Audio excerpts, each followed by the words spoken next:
Assalamualaikum warahmatullahi wabarakatuh. Halo semuanya, berjumpa lagi dengan saya Khairul Umam di mata kuliah pemrograman web dengan framework.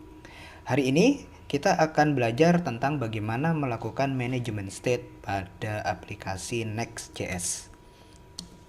Baik, sebelumnya kita sudah tahu bahwa komponen-komponen di dalam aplikasi React yang dalam hal ini menjadi library dasar ya dari Next.js bisa dilakukan dengan memanfaatkan properti maupun state ya.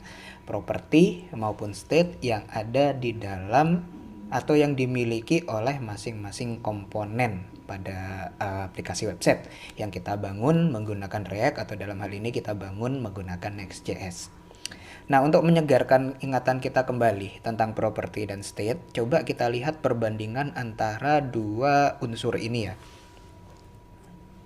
Oke, properti itu merupakan data atau nilai yang datang dari luar komponen. Sementara state itu data, variabel atau nilai yang mana dia hidupnya di dalam suatu komponen. Asalnya dari dalam dan dia hanya bisa hidup di dalam komponen. Ya mungkin memang ada suatu waktu nilainya dikopikan, disalinkan atau ditirukan dari properti yang datangnya dari luar. Itu bisa aja, tapi hidupnya state tetap ada di dalam komponen. Nah, perbedaan berikutnya, properti itu sifatnya read only sehingga nilainya tidak bisa kita ubah ya. Jadi kalau ada properti yang dikirimkan ke dalam komponen, kemudian kita paksa nilainya untuk berubah, itu tidak bisa dilakukan gitu ya. Nah, berbeda dengan state karena memang dia asalnya dari dalam komponen, maka nilainya bisa kita ubah-ubah. Dan bagusnya lagi, perubahan pada state ini nanti bisa memicu perubahan tampilan pada komponen. Karena dengan adanya perubahan state, komponen itu akan di-render ulang.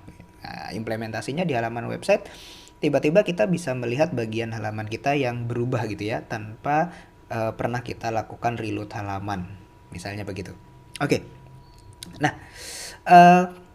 kalau dilihat cara pendeklarasian komponen properti dari suatu komponen itu biasanya disimbolkan dengan props gitu ya, disingkat dengan props.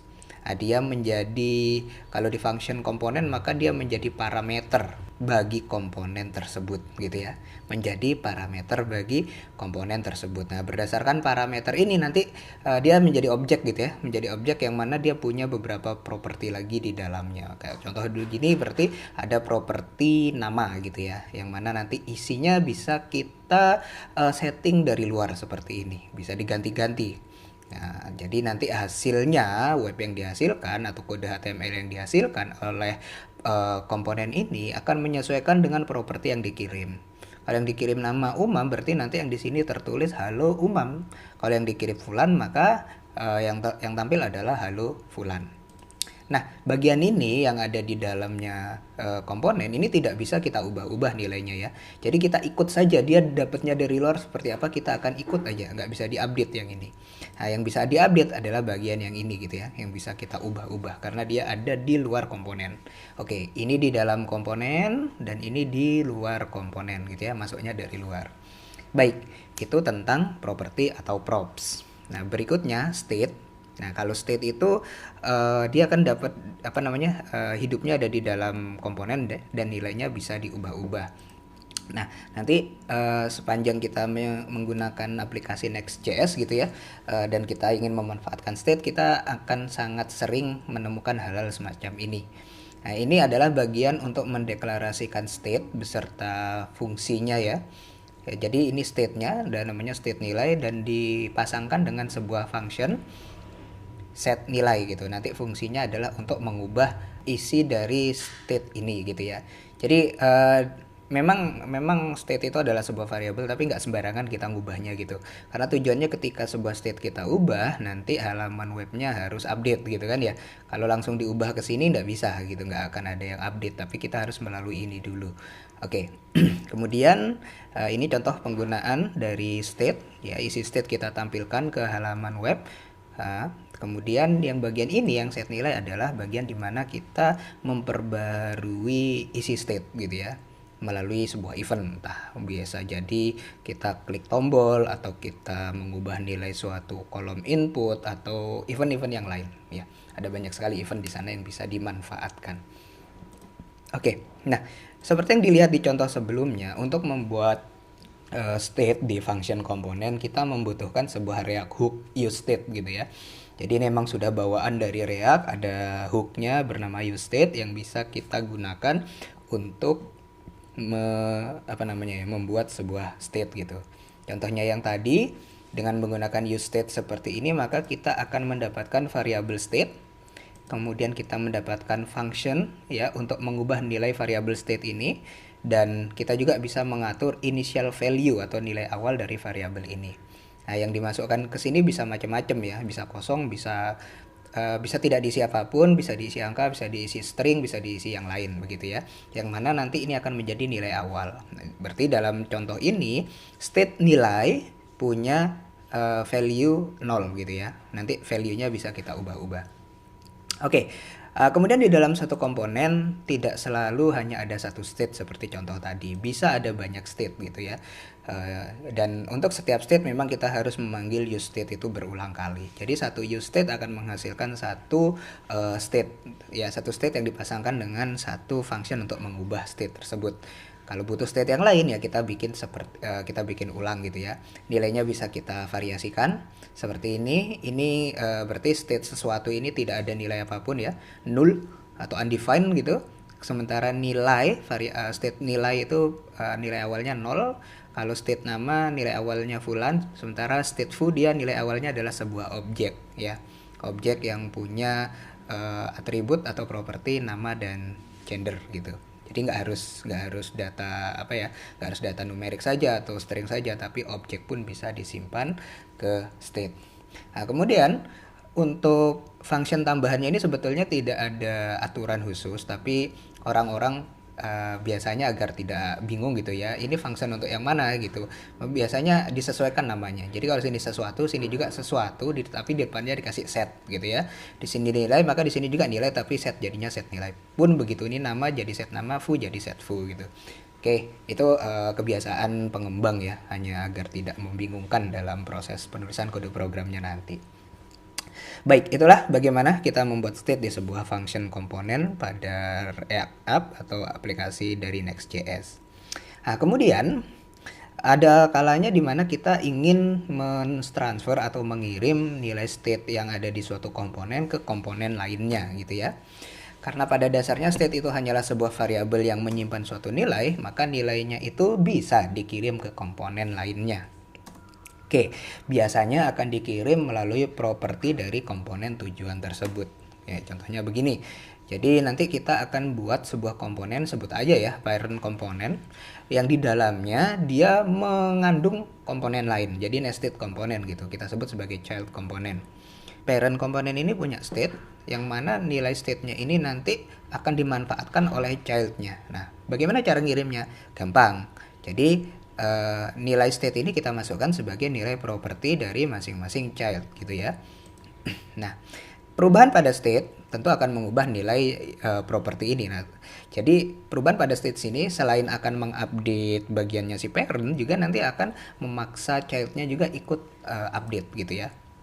Jadi satu yang kita ubah state parent aja, tapi yang diupdate ada banyak gitu ya, sesuai dengan mana yang saling terkait. Kalau dalam hal ini dua child komponen ini terkait dengan state dari parentnya, maka dia akan ikut diupdate juga ketika state parent ini berubah nilainya. Gampang? Sangat gampang. Oke, kalau mengirim state dari parent ke child, dari atas ke bawah, itu gampang. Nah, ya, contohnya begini.